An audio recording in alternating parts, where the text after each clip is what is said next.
ATL, St. Louis, Alabama, Chicago, the Carolinas, Tennessee, Bay Area, Miami, New York, Vegas, Texas. Y'all niggas can't fuck with my niggas, ho. Y'all niggas can't fuck with my niggas, ho.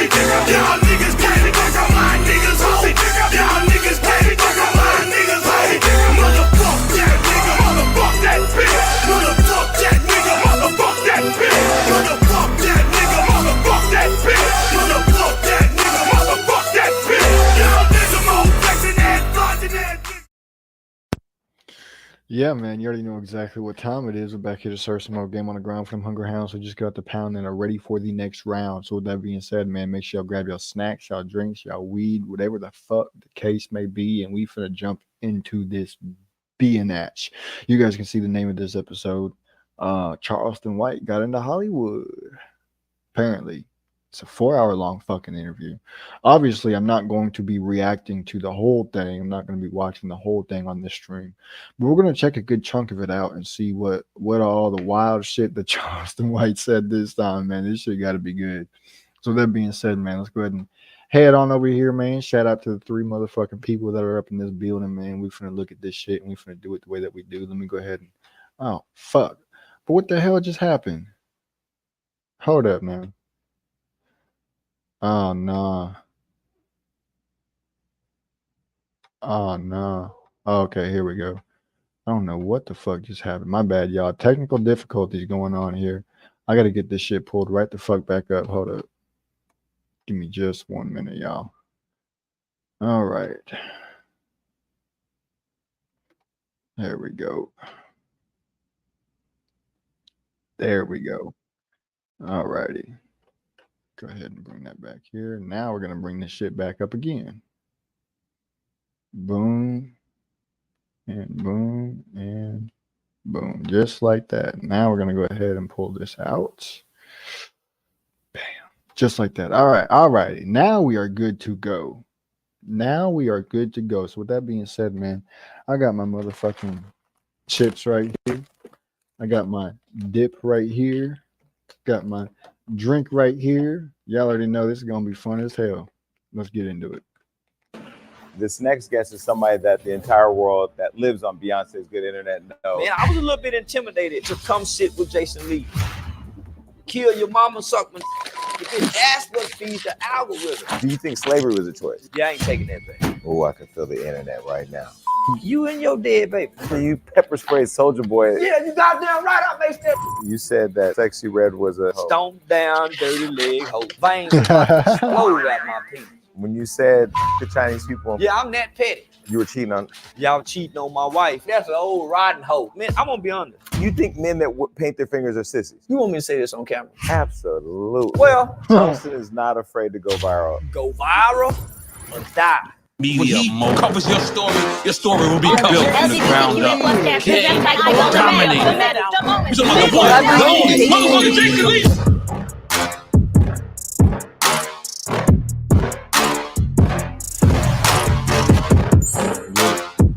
All right, welcome back to an all-new episode of the Jason Lee Show. Now, we're known for going viral, but I think this is actually going to define that. This next guest is somebody that the entire world that lives on Beyonce's good internet knows.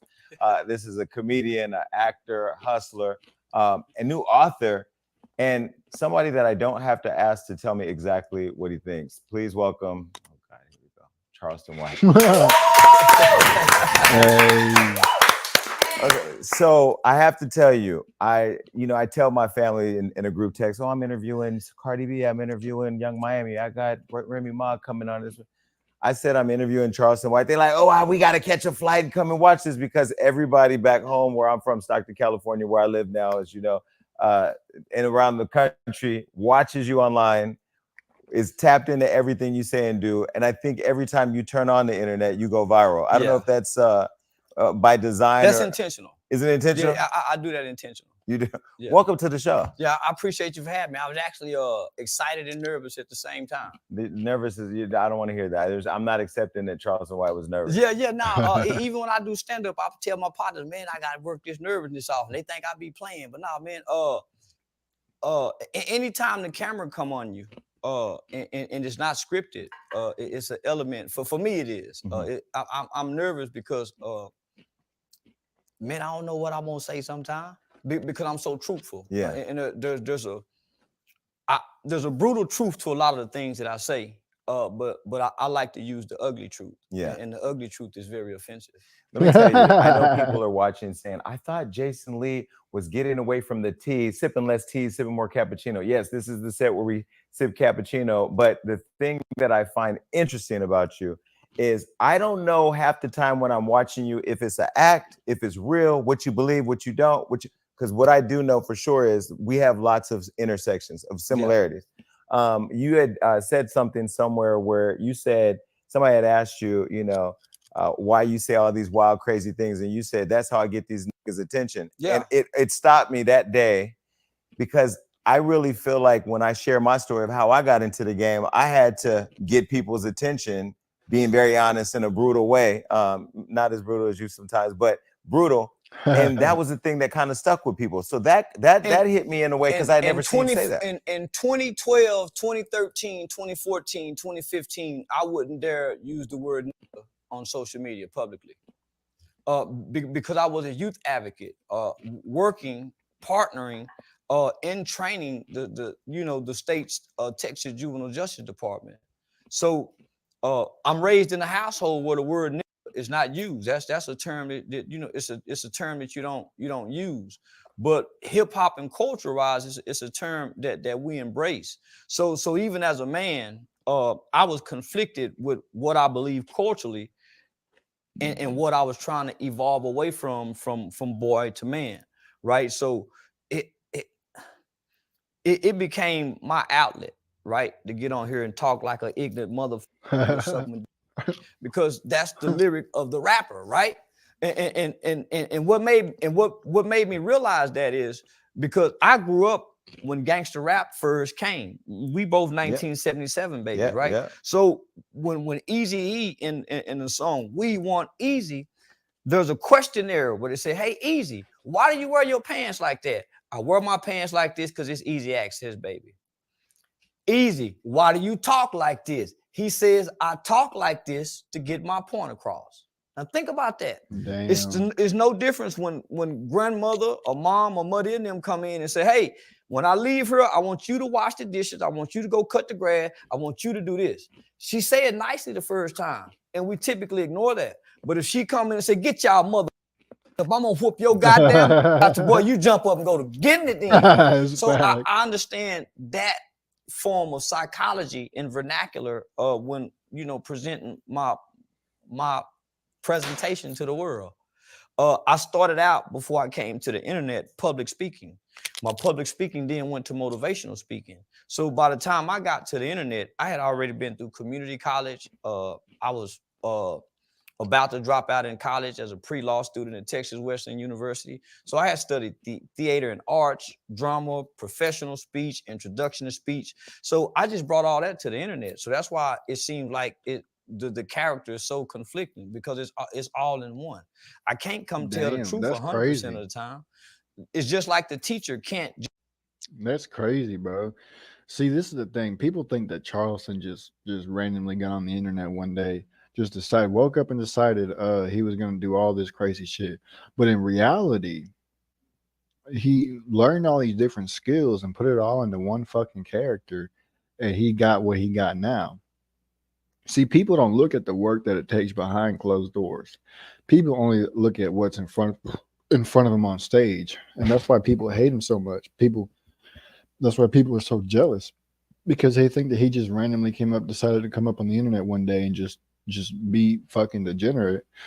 But he took all these different things that he learned, and he paid attention to what was going on around him as far as, the outside world culturally and musically and all that shit. And he blended it together and got what he got now. There's a whole lot of work that goes behind becoming successful. I mean, you heard what he just said, man. He was in college. He studied all that extra shit before he came to the internet.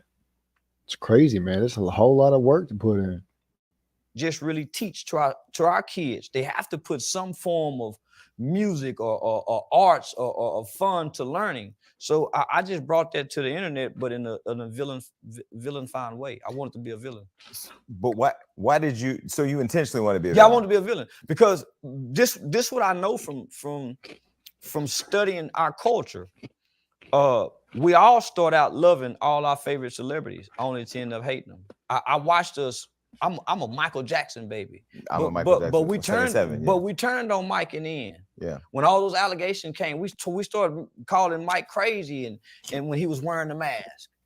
We turned on Whitney in the end when she stayed too long with Bobby, and we felt like she should have left Bobby. So we turned on all of our greats. So I said, man, I get them to hate me, and eventually they'll love me in the end because they're gonna realize who I am in real life. So I can come online and come play something that I'm not in real life. Right. See, this is interesting because I've told the story many times in interviews, even on my own show and interviewing Floyd. When I first came into the game wanting to unlock Hollywood, I thought, hey, there needs to be a platform that shows Black culture in a way that mainstream doesn't. So I'm gonna be their favorite platform to go to. It didn't happen like that. And Floyd said, stop trying to be everybody's friend and just be a savage because the savage always wins. I thought, well, I don't want to be a savage because sometimes it feels uncomfortable to have to be a savage. But the minute I started saying what I thought, I mean, it almost seemed like a magnet. It sucked the industry in. Why is it that way in our culture, you think? And then do you believe, like I do, that we know how to cannibalize our own better than everybody else? Of course we do.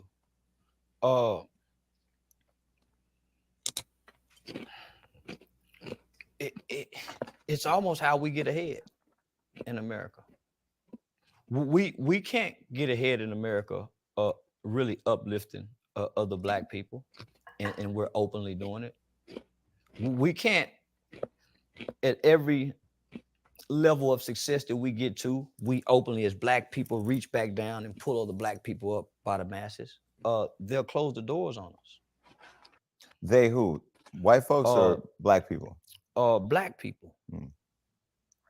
White people stopped being our enemies a long time ago. Oh, I can feel the internet right now.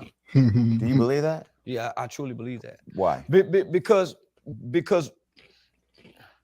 capitalism has superseded racism in America. So it's becoming more of nationalism, right? This is America. So that's why you see the Proud Boys, groups like that emerging, white ring conservatives. They're not talking racism, they're talking their country. We're stuck on racism. Black folks, but people would say Black people can't be racist. We're stuck on the idea of being racist. We don't have the power to be. The idea of the country and white people still being racist? Yeah, so we're because we feel that we're owed something, whether it's reparations or we truly believe and we are owed something, if we're gonna be honest, right? But there's a group that feels entitled, and that's the group that's hurting us, right? So the entitled group uses racism as an excuse, as a crutch, but they really don't know racism because racism is really hidden in the fabrics of America and bank loans and why you can't access them. So we see more prejudice than we do racism. It's interesting. I was on a call today with a brand where I've been talking to this brand that everybody knows for 3 years about a partnership. And I said, you know what? I just want to understand you. When George Floyd died, all of you promised millions and billions of dollars investing in Black-owned businesses, and you haven't done that. But you haven't told me that you don't want to do it, but you keep stringing me along. Let's just have the conversation. Do you just want us to buy your products and you don't want to invest in our businesses? Because this is what I'm feeling. And that, to me, like as you say, the new racism is embedded in like keeping us down, not really investing in Black targeted, not Black owned. But why do you think our culture still strives for that white validation? Because I do say in many ways, you know, you ain't gonna stop somebody wanting an endorsement deal or wanting to walk that red carpet of a mainstream platform. Man, ain't nothing like a Harvard law degree compared to HBCU degree in this country. There's nothing compared to living in Calabasas compared to South Central LA. So the validation is there because we validate one another based off of it. A good paying job, rather than black ownership, black entrepreneurship, or black economics? Do you have a good paying white man job? So that's always been the validation for us. That's some security that you can die with.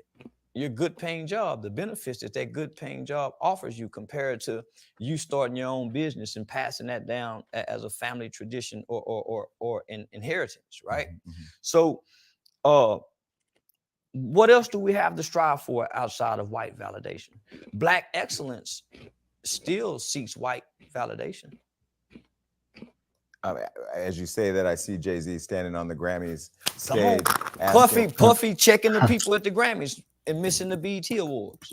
Rather than making our BET Awards the Grammys or making our Black Hollywood like the Oscars, we want to fight with them about what's been. And making their show better for us. But their show isn't strictly for us. Right. So it's no difference than us once having the Negro League, and the Negro League was doing so good, it brought them to us. But who do we blame for the apathy right now with Black excellence? Is it Black folks? Is it white folks? Is it social media? You don't blame nobody. You look in the mirror and blame you. If you're not contributing to If you're not contributing. So it's kind of like, that's what brought me to that right there. That is 100% facts, and that goes for anything and anyone. When you sit around and you act a damn fool and wonder why nobody wants to give you anything, you got to look in the mirror. When you sit around and act like a clown and wonder why nobody wants to take you seriously, look in the mirror. You know, I used to see a lot of videos of, hood rat people sitting around doing stupid, degenerate shit. Twerking on cop cars and saying that they're gonna pull up on their ops on fucking Instagram and TikTok live and shit, and then wonder why the police don't like them. Because the stupid shit that you do. If you look in the mirror and ask yourself why the police don't like you, and then you reflect on all the dumbass shit that you do, you'll get your fucking answer. The answer is in the fucking mirror. This is 100% facts. This is his best fucking interview yet. This shit is crazy. This shit is a lot deeper than I thought it was. Honestly, I thought it was going to be more like comedic and shit, and it probably is farther in. But right now, this shit is a hell of a lot deeper than I thought it was going to be. This shit is fucking crazy. Y'all see me sitting here just fucking snacking away, listening and shit. The community, right? I'm traveling around the country, and I was partnering with a national lobbyist group out of Washington, D.C. that was called the Campaign Fair Sentencing of Youth. So I became a member of a national youth advocacy program that was called ICANN, Incarcerated Children's Advocacy Network. And so I learned about fundraising. I learned about all these different things. And so throughout traveling and speaking in all these different places and working on laws and legislation, you would hear people say, well, you become the change that you want to see in your community. That was the greatest challenge that I had ever heard. Mm-hmm. You go become the change that you want to see in the community. So in order to do that, I had to change my belief system. And what was your belief system at the time? I believed the culture. Mm-hmm. I believe real niggas went and done time and suffered in agony and they died with pride, mm-hmm. Only to not know that's not the truth. Mm-hmm. I believe that 4 friends riding in the car, one friend should take the charge for all the friends if he could. So I'm gonna pause there. You were 12 years old, riding with 14, riding in the car with folks, got into a situation where a person ended up being murdered. Yeah. You've told the story. You were 14 at the time. 14 years old. You didn't shoot the person, but the person died. Yeah. You did, how many, 10 years, 9 years? I was sentenced to 12 years under the Texas Juvenile Determined Sentencing Law. And I spent right at 6.5 years in the Texas Youth Commission from the age 14 to 21. So did that time teach you what you just said? Yeah, it did. Because the culture don't do your time. No. I grew up a privileged kid, right? My mother was a financially stable Black woman who landed a job at General Motors in the early 80s. So that's during the 80s. General Motors and other blue collar workers. That was the backbone of America. That was considered. We have a good job. What? Job, That was the real middle class of America, Yeah. and you live good, right? So we had all the name brand clothes, but I was an entitled kid. I got an allowance. We had saving bonds. I had a piggy bank. I had my own room. So the shit that you laughing, Charleston, now you showing our age. People watching don't know what no damn piggy bank is. Now you just took me back. Now you made me feel old because I had a piggy bank. I just seen you laugh. So piggy bank was when we actually saved money. Now you're too busy out buying. Man, that's a fact. Drop a 1 in the comments if y'all ever had a fucking piggy bank when you were a kid. If you didn't, you're too damn young. I know I sure as hell did. I probably had like 2 of them hoes, 3 of them hoes, all different ones. Shit that you can't afford to be somebody that you ain't arrived at yet. That's a piggy bank. Yeah, so my mother was trying to instill good morals and good values into her kids. She was God-fearing, she was a Christian. We had to say yes, ma'am, no, sir. So that's prior to the gangster culture, right? So, but your dad was a Navy officer. Was he in your life at this time? He was in and out. Okay. Yeah. He was in and out. So so you're with mom. Mom's at General Motors. Dad is in and out, but he's a Navy officer. But I got an uncle. Okay. So this is the elements in most black families. Whether you got a good mom or a dysfunctional mom, right? You always got that element of that uncle who has access to what the kids hear or see. Right? So it's the uncle coming through, whether he's a pimp, a drug dealer, a molester, a woman beater. It's always something of that image that has a negative influence within the family. And the relationship that makes the pathway to that influence seem okay. There you go. Mm-hmm. So just give an example. When Uncle Wayne was coming through with the 3-piece suits on, getting out the Rolls Royce, briefcase full of money. You see, as a kid, you see how the family responds to him, right? With your young and impressionable mind, you mimic what you see people admire in your culture and in your environment. But when you wake up one night and he's beating his woman, how do you wrestle with that? Mm-hmm. When you still see the family treat him in a certain element, right? So don't shame the negative attributes that you see.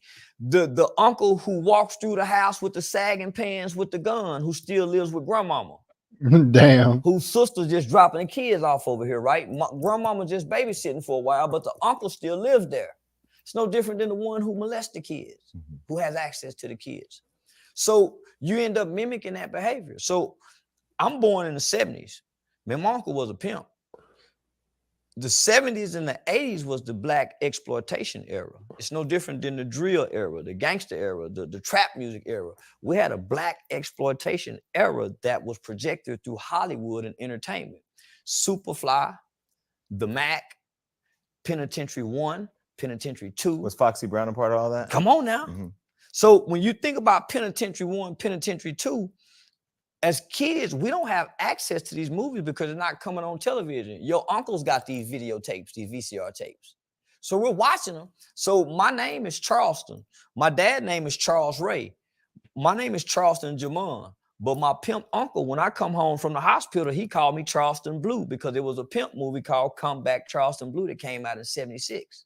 So they're already putting titles and labels on you as children that you just end up walking into, whether it's, boy, you gonna be just like your daddy. I heard that. Come on now. You might not even know your daddy, but the traits and those attributes are there because of the chromosomes. So where was it that you were raised by the mom who had the great job, the decent job, the father who was in and out Navy, but it's still a positive image? Here comes the uncle. When did the shift happen that led you to prison? Well, my grandmother's been to prison.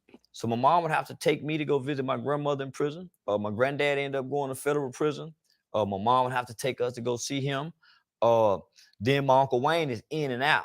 You know, the street hustling uncle who come take a bath over his sister house, change clothes, wash up over there, get a nephew some money, let him ride in the He car. must have read my book or something. No. because we all have it, Yeah. which is interesting because the people who sit and judge us, those of us who actually live through what we all go through, they go through it too. Yeah. That's what I find interesting about the culture, because on the outside, when you watch the social media or the interviews, like you have the same uncle. Everybody has this element in their family. Yeah. Everybody got a molester. Everybody that looks like us. Every human being have Yeah. a molester in their family. They have an abuser in their family. They have an addiction trait in their family. It's in every human being, right? Yeah. It's there. So my mother is fighting. Everybody at home right now is texting their molesting uncle.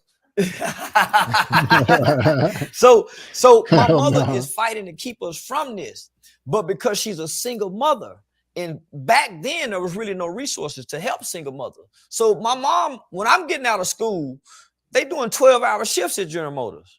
So when I'm getting out at 3, my mother is kissing us, literally saying, I got meatloaf on the table, the such and such in there. Make sure y'all do this. Leave your homework out on the table. So she's giving us instruction. Don't leave out this house. Don't open the door.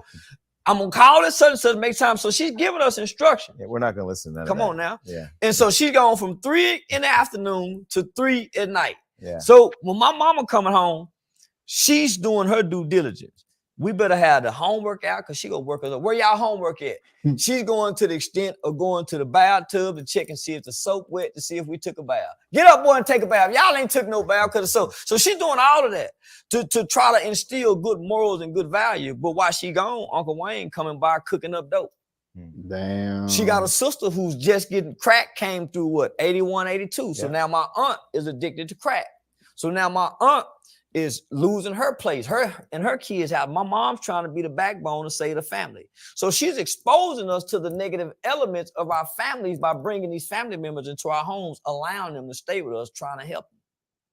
So we picking up on all the negative attributes. When we go spend a night over Aunt B house on the south side, over in the ghetto, we get to stay outside. So we picking up all these negative traits by going to go visit family members, coming back home in the well-to-do areas, mimicking the behavior. Right. Culturally. Because this is our culture at the time. So, man, by the time I played the flute in the 3rd grade, 4th grade, 5th grade. I played the flute in the 8th. Nobody asked. I lost my eye in the 3rd grade. I got my glass eye put in the 6th grade. So up until that point, I was in and out of hospital. So I had a private tutor. So I never really started going to school until the 6th grade, really. So I had 9 eye surgeries. I fell in the washing machine when I was 5. So between those 2 injuries, I really never got to go to school. I was a institutionalized baby. I had a tutor, private tutor that came. So I was in and out the hospitals. So by the time I get in 6th grade, I'm a burst of energy. I'm a burst of energy. But also you had been sheltered. So it makes sense. So now there's this newfound freedom. Yeah, there's a newfound freedom. So with this newfound freedom, I remember when Colors came out. I had just got this newfound freedom. See, we the same age. So everything you're saying, when Colors came out, that was the one movie in the theater in our community where they killed somebody in the theater. Yep. That's the first time ever. So, man, this was a phenomenon. So I done saw my Uncle Butch. I done saw my Uncle Boosie. I done saw Uncle Wayne. And plus, I done been to Aunt B house to see some of this on television, what I saw in real life. And the thing about children, they can't decipher what's real from television. So when a kid is watching somebody die on TV, they really think that person is dying because of the lack of brain development. It's hard. That's funny that he says that shit, bro, because that reminds me when I was a kid and I first seen Star Wars Episode 1. I was watching that shit when Obi-Wan fucking cut Darth Maul in half. And I turned around, looked at my dad and said, Dad, did he really die like that? Like, that's crazy that he said that shit because that's 100% facts. Hard for a kid to turn off TV and say that wasn't real. I don't care what you say. Right. So I'm seeing what I'm seeing on television, I'm starting to see in the community. The awareness is now coming because it's being propagated through the television screens. So it's like a veil comes off when I'm out in the community. So now I know what a gangster looks like. So now I'm trying to mimic it based off the culture. So this is just from television. Now here come the music. So now we seeing. Now, and we don't watch Penitentiary 1. Penitentiary 2, and the favorite character is Too Sweet. A little guy like me that went to learn how to fight in prison. So, man, by the time we're in 6th grade, we're talking about what we're going to do when we go to prison. Because now we've developed the concept and with our young and impressionable minds that Uncle Wayne done been to prison, Uncle Curtis done been to prison. So all these men in your family, you spend the night over your friend's house, all these other men done been. So you start thinking this the way. Because now it's being propagated to you as a kid. But is that what led you on your Yeah, path? hell yeah. So you were influenced by your surroundings. Yeah, my surroundings in television. Because when my mother, I'm a kid that grew up watching television raise me, and I'm fascinated by the gangster, the negative stuff, because my uncle's name is exposing me to things. So I'm already impressed by it. So when I see it in real life, man, I'm fascinated by a guy that seems to be like what I see on television, like this. So I'm drawn to it because your mind is young and impressionable, and these are the guys who you idolize in your homes. So when you spend a night over your friends' houses, you start looking at their uncles and their daddies to see if they got the similar traits. Guess what? They got the similar traits. His dad, oh, your daddy's just getting out of jail too? Man, that's my brother. Well, and so, in our community, people glorified it. Come on now. Yeah. So a pimp, my uncle being a pimp and beating women, it wasn't shamed upon. So it wasn't nothing for me when I got in the 7th, I think the 8th grade, for me to try to slap my girlfriend like my uncle. And plus the music, like Easy Eating them say, you pimp slap the bitch. But that's what the music said. You just a kid. Did you pimp slap the 8-year-old girlfriends? Yeah. I was trying to do what my uncles them did. What was so when you pimp slapped the 8-year-old girlfriends? Now I was in 8th grade. I pimp slapped Michelle Carr. Cause she told all the girls in school that I didn't know how to tongue kiss, and I didn't. Cause when we was in the 7th grade going to the 8th grade, she tried to tongue kiss me, and that was my first time tongue kissing. And when she stuck her tongue in my mouth, it freaked me out. No. So when we broke up, so she was real popular in school, and so was I. So she went to school and told all the girls that I didn't know how to tongue kiss. And she was telling the truth, and I didn't. So I was embarrassed and ashamed. And so we was walking in the hallway, and she was pulling on my jacket. We wearing troop jackets back then. And she smashed my donuts. And so I used that as an excuse to try to slap her like I saw Uncle Wayne slapping women, right? But when I tried to slap her, my jacket got caught in her ear. And when I pulled back, it ripped her earlobe. And her dad came running through the hallway. That nigga was looking for me, boy. Yeah. I got suspended for the rest of the school year. Damn. No, I was 13 years old and I ain't know nothing about Mace. She had a dope dealing daddy. I was scared. Yeah, everybody was scared. He running through the hallway looking for me. So 13, okay. So when you slapped her, what did you feel? Do you remember? Well, you know it's wrong. So because your mother teaches you different, but you trying to be like your uncle. In a level of shame, but you don't know how to say, oh man, I'm sorry, I'm ashamed, man. Because you still carry on, because you just mimicking. It's learned behavior, yeah. Children mimic what they see and repeat what they hear. So I'm the nephew that's riding with his pimp uncle in the back seat with the hoes. So I might be sitting in the back seat with 2-3 different prostitutes, but in my mind, these are my aunts. So when he riding and checking paper, so he teaching me this.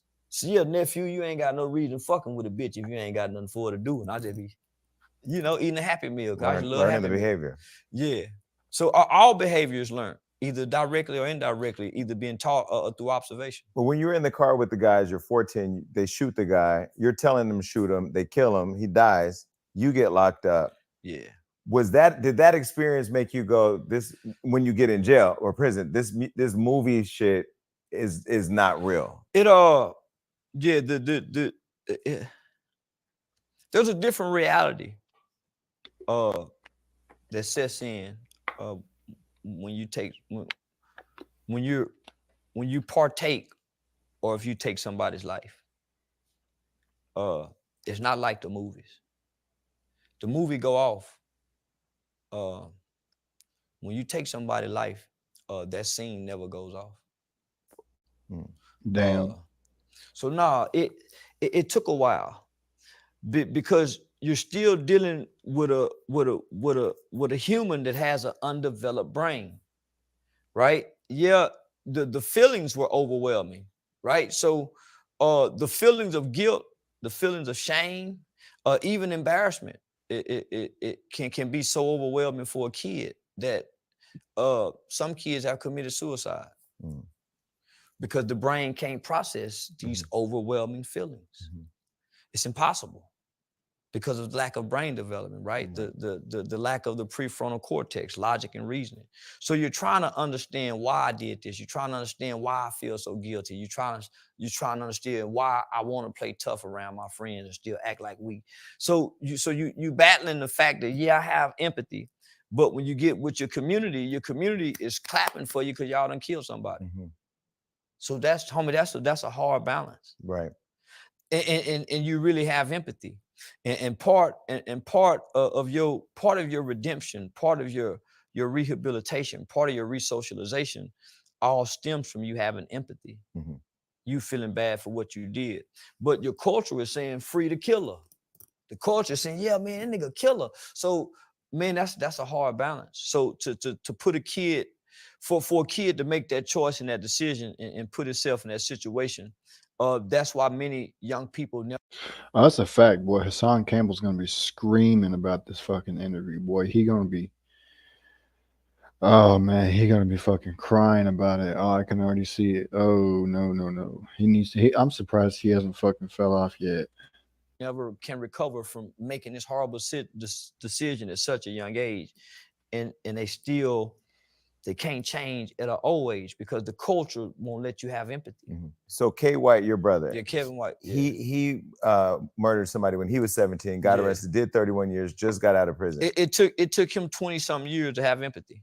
Did he go to prison for killing somebody before you did? No, he went after me. He went after you. So he saw what you went through and still did it. Is that product of our community? Is that, what is that? I'm the little brother. So my brother was already violent. But you gotta understand, man, we what you would call a wannabe kid. They come from the middle class community, which is a lot of kids. We walking on marble floors. Our mom got the good cars. Man, we got our own room. Shit, y'all had bar soap, not man, I had my own phone line in the 3rd grade. So that was unheard of in the 80s for a nigga to have his own phone line. Get the school handbook and call you. Hey, you know, can I talk to such and such? Your mom would say, hey, why that boy calling this late? Right. So man, we was very privileged kids, but because the lack of father, right? So most mothers can provide their kids with a perfect home life, but if they don't have a positive male connection, there's a negative attribute that attaches itself to a fatherless kid, and no one can explain it. It's like the little motherfucker just angry. So most little boys with their dad, with their loving mom, they seem angry. Or they got anger outbursts. They have anger management because they can't express, man, I want my daddy. And they may not even say that, but that's what's the underlying. The behavior, because you need, just like you need that white man's validation, you need your father's validation and affirmation just as bad as you need the white man's validation for your success. And neither one of you got that. Come on now. Man, I was smart in school. Man, I've always excelled in school. But because the culture don't clap for the smart kid, oh man, you think you smart. Oh man, you asking all the questions. So once you see that, oh man, you the teacher's pet. Oh man, you kiss. So you stop being smart in school. You start being the class clown. So because when I was 8 years old, my brother probably was 10. We were watching a movie. Out of nowhere, this 10-year-old kid says, "Oh man, when I grow up, I'm gonna kill somebody." Man, I looked at that nigga and ran after mama because it scared me. In hindsight, the anger that I saw, man, I went and told my mama, man, mama, he said when he grew up, he gonna kill somebody. As the frustrated parent, tired, working, boy, come here. What you mean you gonna kill somebody? Man, rather than exploring that. So, man, grew up and killed somebody. Man, boy, he ain't missed once yet. That's 100% facts. He hasn't missed once. So I actually want to watch this whole fucking thing now. Man, that's 100% facts, bro. And for a long time, man, my brother didn't have no remorse. Here I was, a kid who went through the juvenile system. And because I went through a different environment, I went through a different program. We had psychiatrists, we had psychologists. I grew up in an environment where all my childhood issues was repaired, right? It is much easier to create strong children than it is to repair broken men. So I went into an environment that focused almost 7 years on repairing a child and then creating a strong one. So that's what y'all see today. I went through a system that was able to create something like this. So my brother and them went to prison as teenagers. My friend there caught a double homicide as a kid at 15 years old. So they grew up in prison. I grew up in a juvenile system, so there's a difference. Him and Tate's only people that can listen to talk forever. That's 100% fact, boy, because they just be speaking nothing but facts. See, when you don't pay attention to the character and you pay attention to the shit that he really believe and knows, this a whole different fucking story. Difference. So I grew up with nurture, compassion, care. Them niggas grew up having to survive.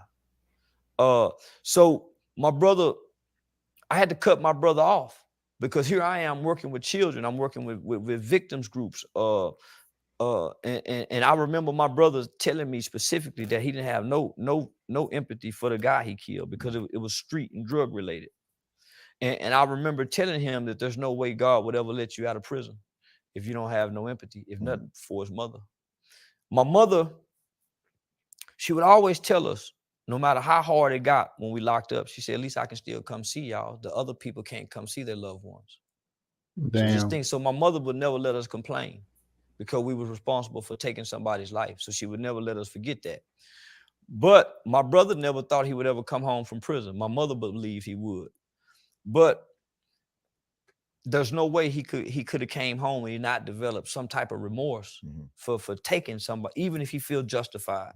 You have to have some kind of remorse for the impact that you left on the family members. So eventually he got to that point, and then shit, after 31 years, the doors open. So when you got out and created the HYPE program, helping young people excel, was that driven because you knew as a young person you needed somebody to help you excel, and then wanted to give that back to other people as part of your contribution to the culture?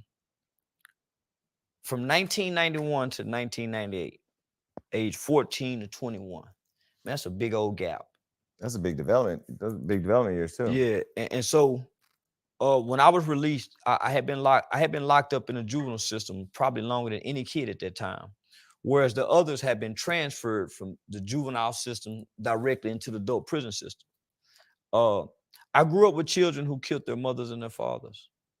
I grew up with children who raped 9-month-old babies. I grew up with children who killed their grandparents. I grew up with children who murdered some of the most elderly of our population, who committed some of the most heinous and worst crimes known, if not in the state of Texas, in America.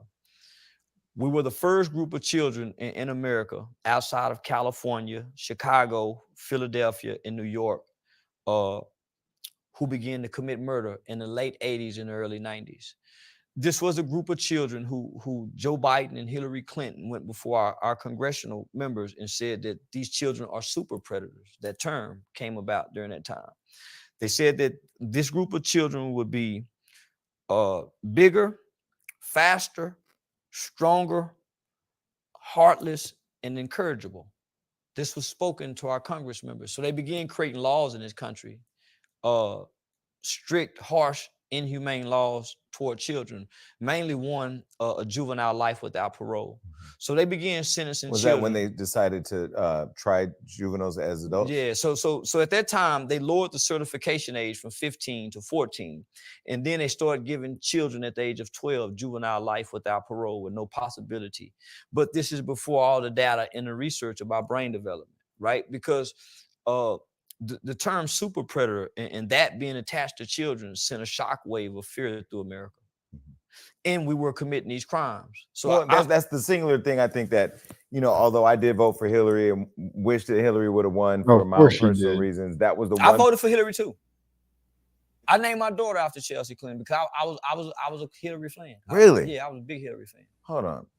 The leader of the nigga nation was sitting up one day and decided to name his child after Chelsea Clinton. Chelsea Clinton. Yeah, I had got into it with family members and everything. The whole black community, I stood in line for hours, voting for Hillary Clinton against Barack Obama. And at the time, my baby mama was pregnant with my daughter. So yeah, Chelsea Serenity White.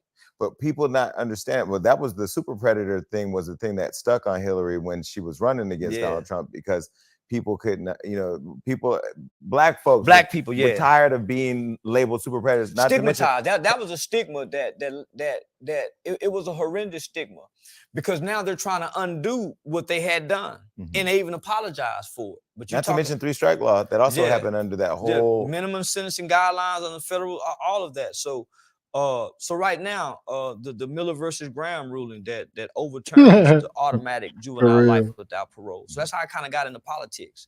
So my change came from the juvenile system, right? Because I went through a program that focused on re-socializing a child, right? Rehabilitation comes after you re-socialize someone. There's a lot of people who grew up in households who really don't know right from wrong. I know some kids that they think if they can take it from you, it belongs to them because they took it from you. If you can't take it back, then heck, so it's some worlds that exist like that. It's some worlds exist where men and women, they fight each other. The man whooped the woman hit him while he sleep, and they love each other and don't nobody call the police. So it's some worlds that exist like that. But I didn't grow up in that world. I wanted to try to fit into that world. So by me not having a father, and me trying to identify as a boy, a male, and as a man from just my mother's teachings and what the culture teach me, I went with the culture because my mama, what you say don't work out here playing marbles with these guys. Yeah. When I want the ball back, what you say, I say, well, please, can I have it back? This don't work, mama. So I'll stop listening to mama, because what she's telling me to do as a boy don't work when I leave the porch. What she's telling you what to do is right. Yeah. But the mothers didn't tell those other kids that will have the ball the same thing, and that's not the reality of the world that you're in.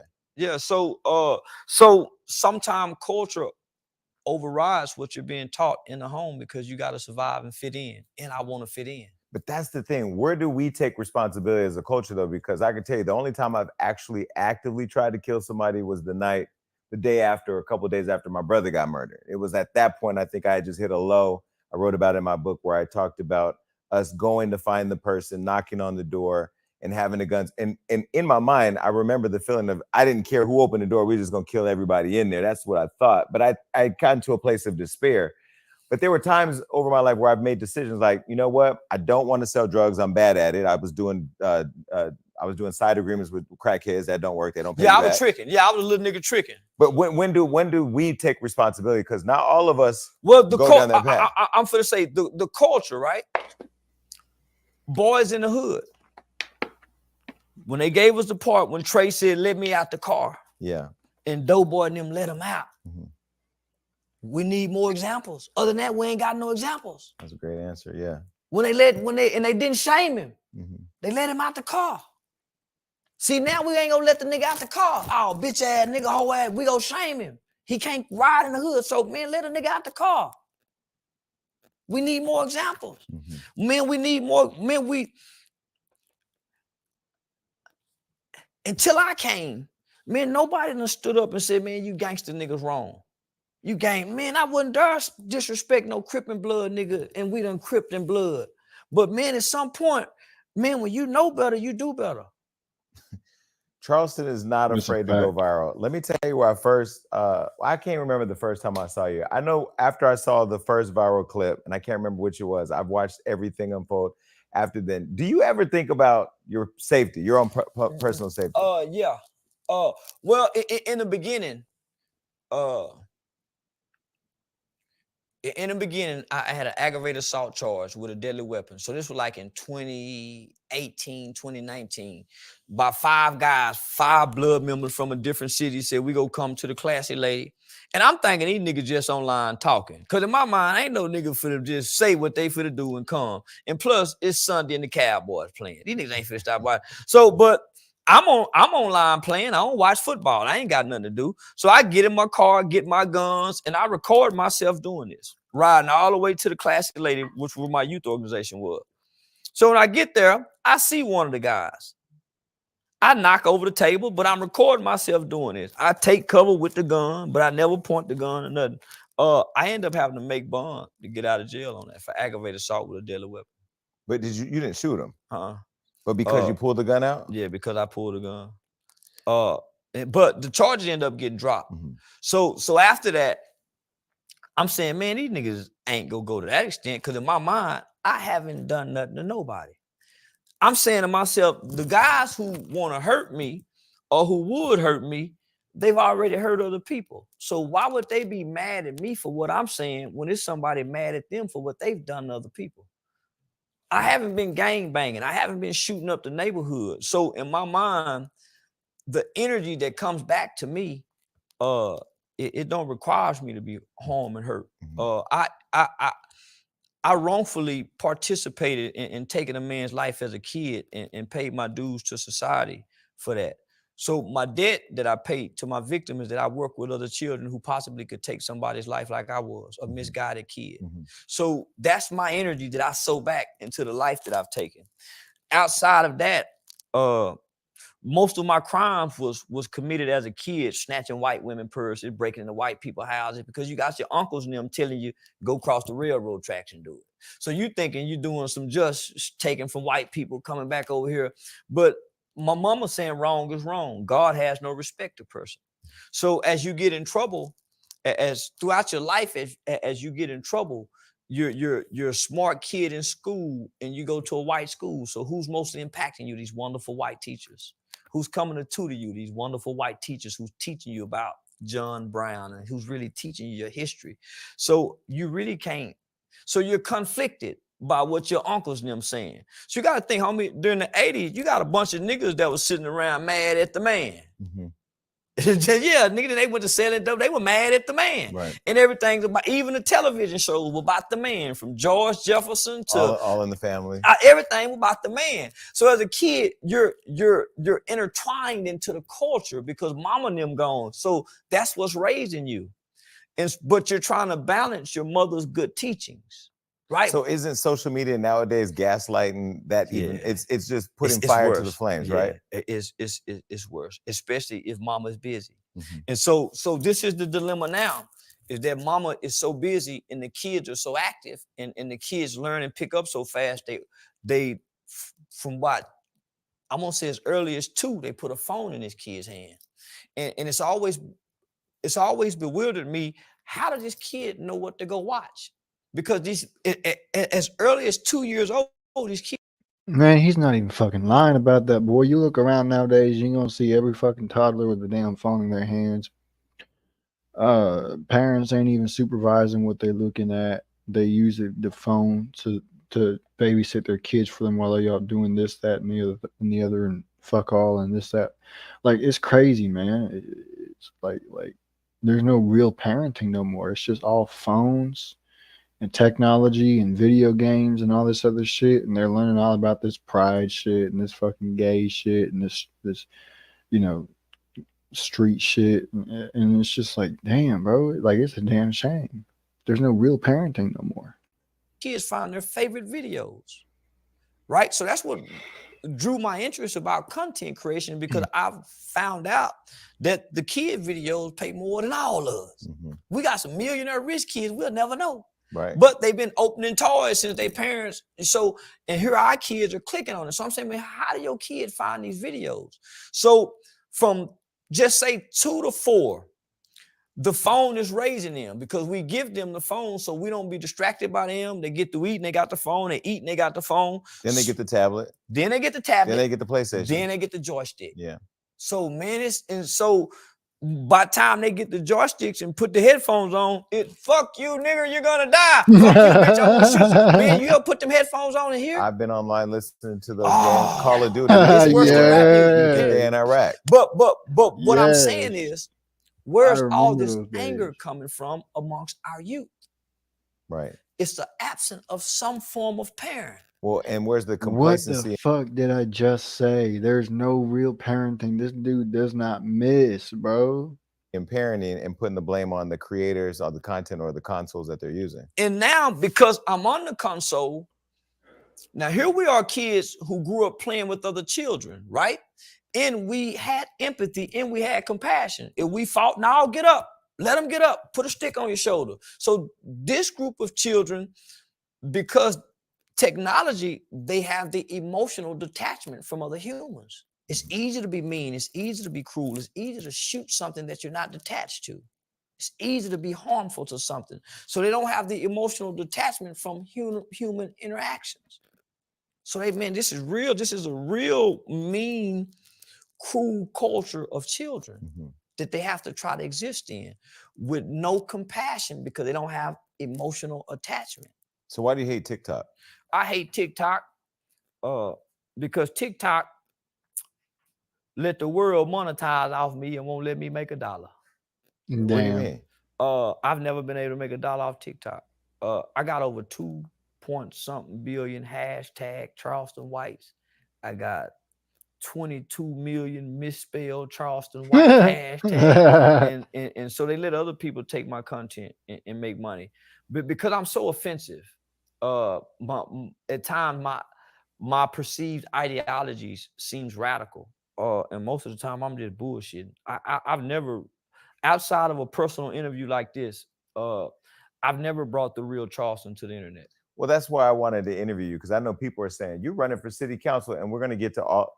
Yeah. This man's views. I have not had more notes on any guest that I've had than this one. I have not had to have more pre-production meetings than this interview because there's so much. There's stuff I agree and stuff I don't agree with. But what I love the most is that I want to use my platform to always show people who people are, because I saw that one clip of you and I was like, oh, he tricking us. Yeah. But I understand it because I do know sometimes you got to go to where people are to get their attention. Well, and wait, let me say one more thing. All your kids out there that you're saying you don't want them to watch Charleston, they already watching them. Yeah. And this is why the people who are trying to help kids the most may not show up the way you expect them to. I have right now on the campaign trail, kids bringing their parents out. You need to vote for Jason Lee. You need to know Jason Lee because of my content and how I reach them. So I really wanted to interview because I find you fascinating. And I think that, you know, regardless of how I or other people may disagree with some of your points of view, your courage to totally live in your truth and be unapologetic about it has to be respected. I went to community college. That was my exit from the culture. Right. You took criminal justice though. Were you gonna be police? No. I started out just wanting to be a juvenile probation officer. Okay. So that's why I started Hype. I was already working with the Texas Juvenile Justice Department. Once I got my bachelor's degree, I was going to go do juvenile probation and then parole. So my whole outcome, my whole mission was just to go work with at-risk children, juvenile delinquents. So when I got to college, just off writing papers and doing research, I shifted from criminal justice to pre-law. I said, man, I'm gonna go study law. Because I had won a few lawsuits I'm on, you know, job lawsuits and things like that. So I said, man, I'm gonna go study law. But I just wanted to, I'm the kid who just wanted to fit in. Mm-hmm. So if the culture was scientists, I would have been a great scientist. If the culture said, let's be lawyers, I would have been a lawyer. The culture said, let's be killers. So that's I wanted to be a black man. Mm. And growing up, I've never seen a black banker. Damn. As many times as I've been to an eye doctor, I never seen a black doctor. Yeah, in our era, we didn't see black doctors. No, and so or black lawyers. So it was hard for me to be the black radical kid that some of my uncles then were pushing me off to be, because I had loving white nurses, loving white doctors. So it was hard for me to embrace that aspect of the culture. But boy, I'm at home alone as a kid cutting on the television. I'm what the music and the television produce outside of what it's doing now. So I'm the product of this. It's only for me to grow up and become angry and resentful toward the culture because I feel like I was tricked. So you hate TikTok because they robbed you. What about Instagram? Do you like Instagram? Instagram is a facade. Yeah. Instagram is Instagram is the fantasy world. Yeah. Instagram, everybody's beautiful. I don't even look on the Explorer page because the women are too beautiful. Where the regular, normal looking women at? I swear by God, those are the demons and the angels because they're too beautiful. Right. This is God's, so I don't even look on that page. And then Instagram implemented that whole pay for verification thing. If you pay to be it's the fantasy world, right? So you can go be with all. It's the jailhouse where a nigga can come be all he want to be over here and really not be nothing, because nobody really knows each other on Instagram. Well, why didn't you pay to verify your account? Because why would I pay when they wouldn't give it to me when I deserved it then? When they would deny me all these years. There's real documentations of that I've done news stories with the Walter Cronkite News 21. So I'm saying, man, they could have been gave me all that, but because I'm so radical, they wouldn't give it to me. There's a box right there on the side. I'm gonna give you a gift. Oh, okay. Just so you know, this is a good point to interrupt you and give you this gift. Oh, really?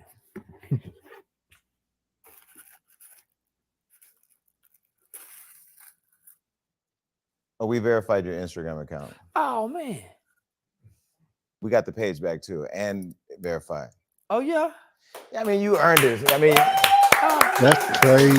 You know, I mean, the reality is you already verified in these Instagram and social media streets. It's just the little blue check, I guess, makes it official. Yeah, but and I ain't got to pay for it. No. Oh, okay, already, man. Yeah. Appreciate you, man. Shit. Okay, so now you can like Instagram again, but yeah, I fell in love with Instagram when I first got on there. Because it created me to a whole nother world outside my local environment. I was Denzel Washington on Facebook before I ever got on Instagram.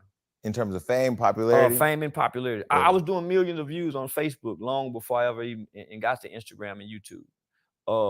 When I left Facebook, my only desire was to have a monetized YouTube page. I didn't know anything about Instagram. Why did you leave? You're back on Facebook now. I go back and forth. Just you're not monetized on Facebook? No, I'm not. Oh, they got. So this is what social media sites have done to me. They let all the fake pages, they put them at the top and they push me at the bottom. But they're all your fake pages. No, they're not my fake pages. No, but meaning they're fake pages about you. Yeah, they're all me, but you can take all of those. I've already tried. They won't, man.